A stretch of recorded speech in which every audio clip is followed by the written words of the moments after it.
Bon bah ça y est, on arrive à Chiang Rai.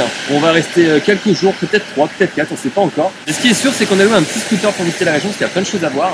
C'est très difficile en transport en commun, donc comme d'habitude, pour être autonome, le petit scooter qui va bien.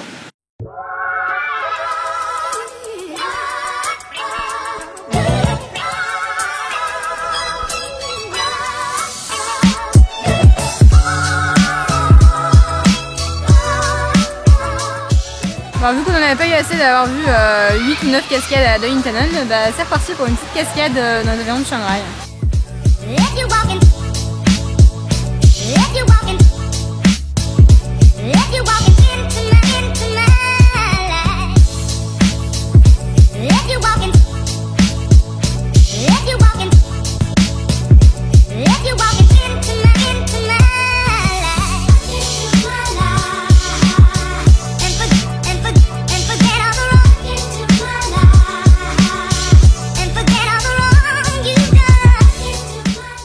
Sympa comme petite balade. Hein.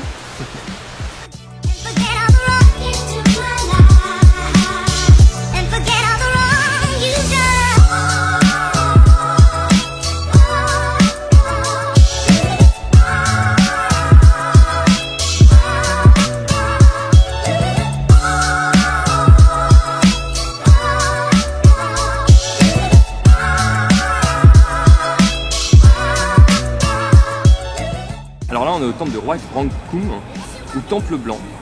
Il paraît que c'est l'un des plus beaux temples d'Asie. C'est un peu hyper peuplé de touristes. Des temples qu'on a visités jusqu'alors, c'est vraiment des plus beaux. Alors le temple est très moderne, hein, c'est très contemporain, il date de seulement 97. Il y a des scènes d'ailleurs un peu spéciales, notamment à l'entrée, qui laissent penser à des scènes un peu d'enfer, avec des mains qui sortent de terre, des crânes, enfin voilà, c'est un peu particulier quand même.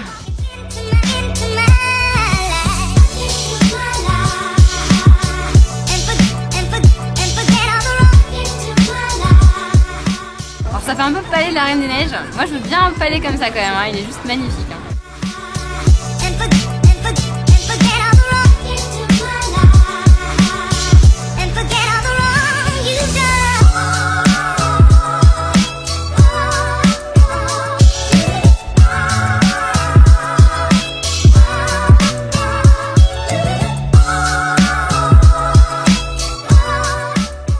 Alors décidément même les toilettes ici sont grand luxe, c'est en or, même les toilettes sont belles quoi.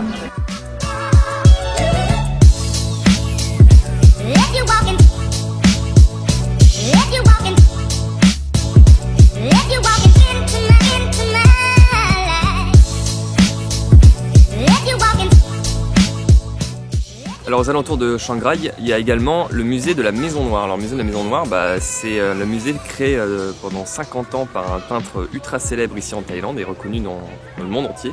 C'est lui. Il s'appelle Thawan Duchani, il est né en 1939 et il fait des peintures un peu spéciales, hein. Donc on va aller voir ça. En tout cas, c'est un musée avec plein de petites maisons et elles sont toutes noires.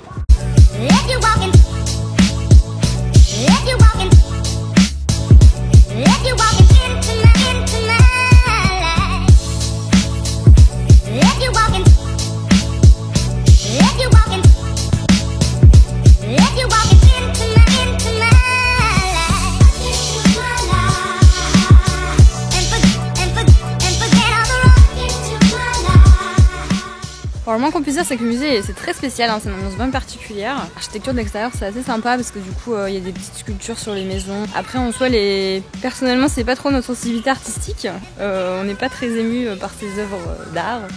Après chacun ses goûts hein, en matière artistique. Ce qui est sympa c'est plutôt l'ambiance, le charme de voir toutes ces maisons noires un petit peu partout. Après ce qui est dommage c'est que la plupart de ces œuvres sont enfermées, donc on n'y a pas accès, on voit que de l'extérieur par des vitres. Sauf qu'avec la lumière du jour, eh bien, en fait on voit pas grand chose. Ça fait des reflets sur les vitres. Donc on ne voit pas vraiment ces œuvres, voilà. Donc c'est un peu dommage, c'est pas très bien conçu.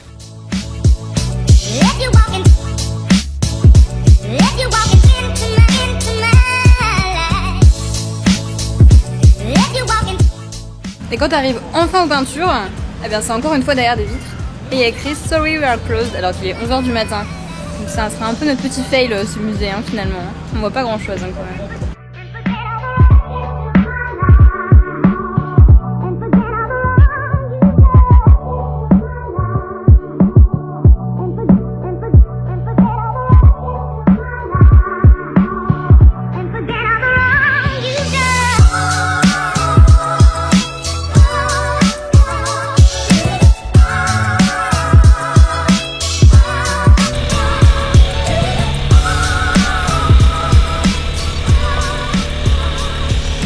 Après une route laborieuse, faut dire que ça montait énormément, il n'y avait pas un scooter ultra puissant, donc on était limite à l'arrêt dans certaines montées.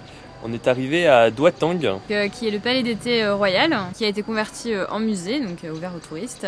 Il y a donc les villas royales, mais il y a aussi tout un jardin assez joli, pareil. Donc on va voir ça, hein. Il fait pas très beau, il y a un peu des nuages, mais bon, si c'est joli, même quand il fait moche, ce sera toujours joli.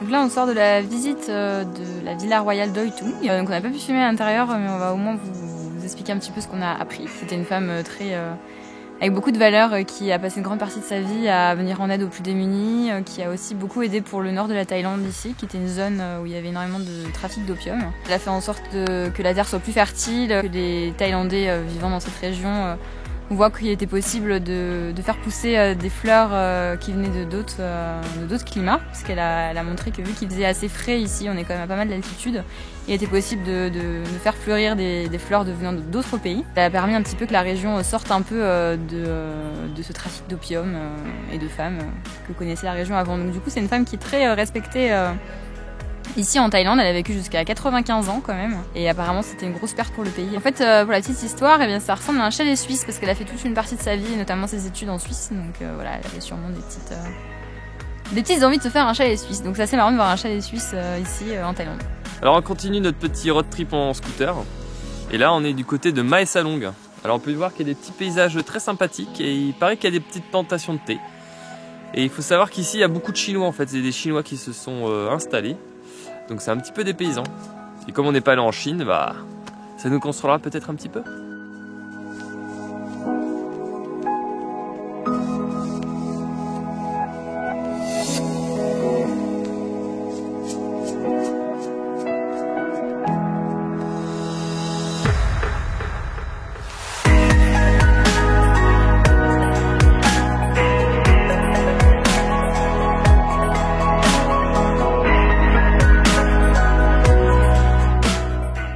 On a acheté 2 petits bracelets à cette gentille madame qui était toute gentille.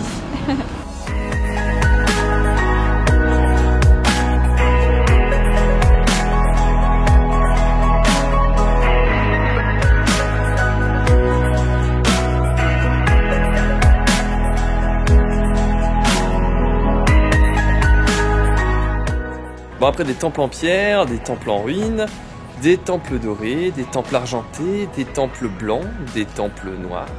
Maintenant, bah, c'est des temples bleus. Décidément, on a toutes les couleurs.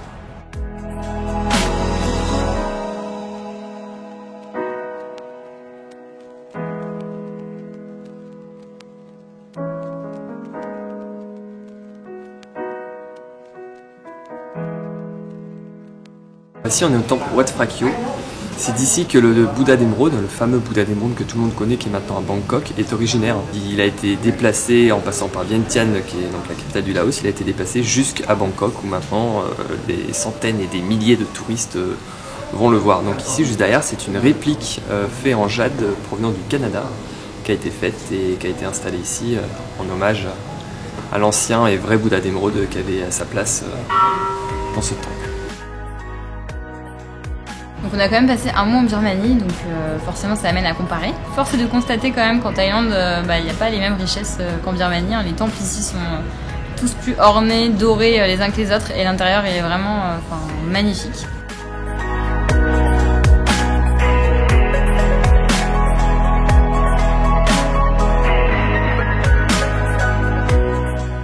Il faut savoir qu'à Chiang Rai, c'est une ville beaucoup plus calme par rapport à Chiang Mai ou Bangkok. Il se passe pas grand chose, la ville est quasi morte, sauf ici, au Night Market, où il y a l'impression qu'il y a tout le monde qui est là.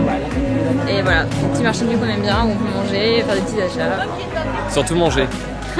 Et aussi les petits achats, hein, quand même.